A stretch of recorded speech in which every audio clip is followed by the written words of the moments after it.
see, moments like that, I need something to hold my phone so I can record, because she was beautiful right there. Oh, this is why I love this dog so much, and why I had a special connection with her when she was born. I knew she was going to be a special puppers. We haven't hardly done anything over the last year.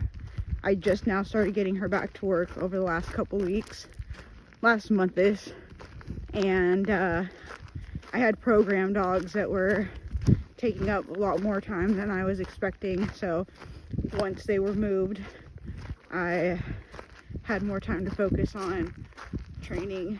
She just did heel perfectly, waited until she was rewarded, and sat beautifully. So yes, this is a good puppy. I only have one more. You gonna do it on camera? Heel. Should probably put the treat away. I have no treats. The other hand has a phone. Flower. Heel. Oh.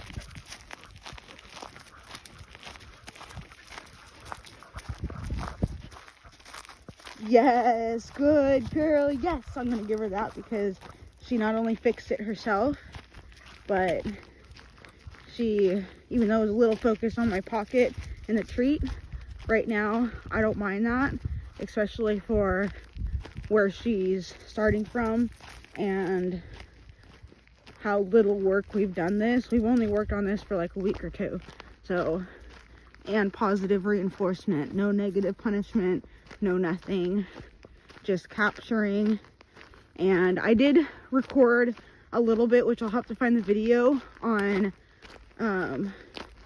how I used to train heel, and I gave a little bit of an example of why I train this dog positive reinforcement. So I'll have to find that and try and insert it into this video. If not, she was sensitive as a puppy with leash pressure, or I shouldn't say leash pressure, even though that's technically what it is. Pressure with a collar in any way, even though I worked with her from a young age with collars and stuff. It just goes to show that you never know what they're going to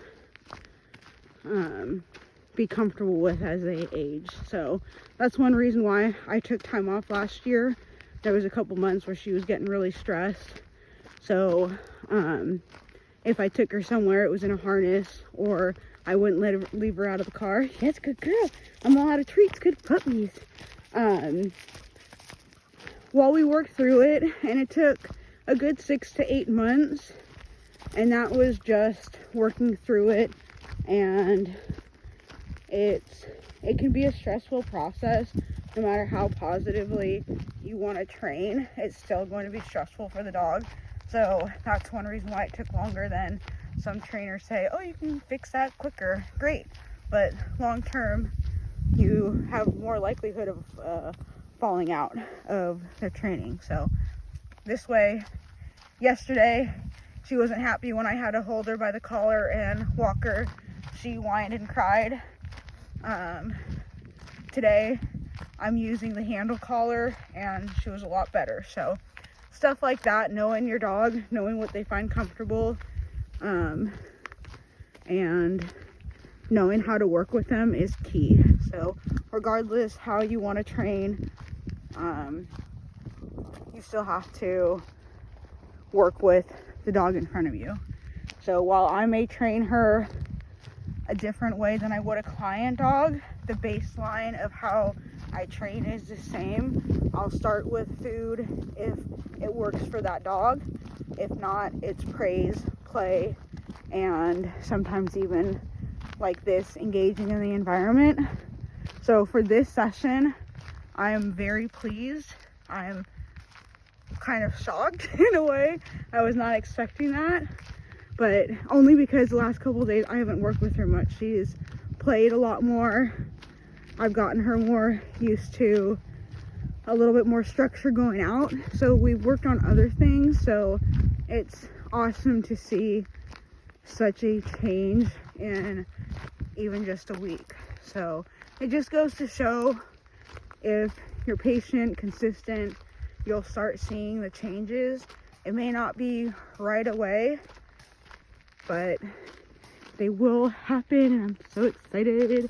Only because I was questioning if she was even mature enough, even though she's 2 and technically is able to work, if she would be able to handle some of these busier environments that we're going to. So right there just showed that she's at least willing and wanting to work, and she enjoys working. So it's just a matter of making sure she enjoys and is okay with those types of environments.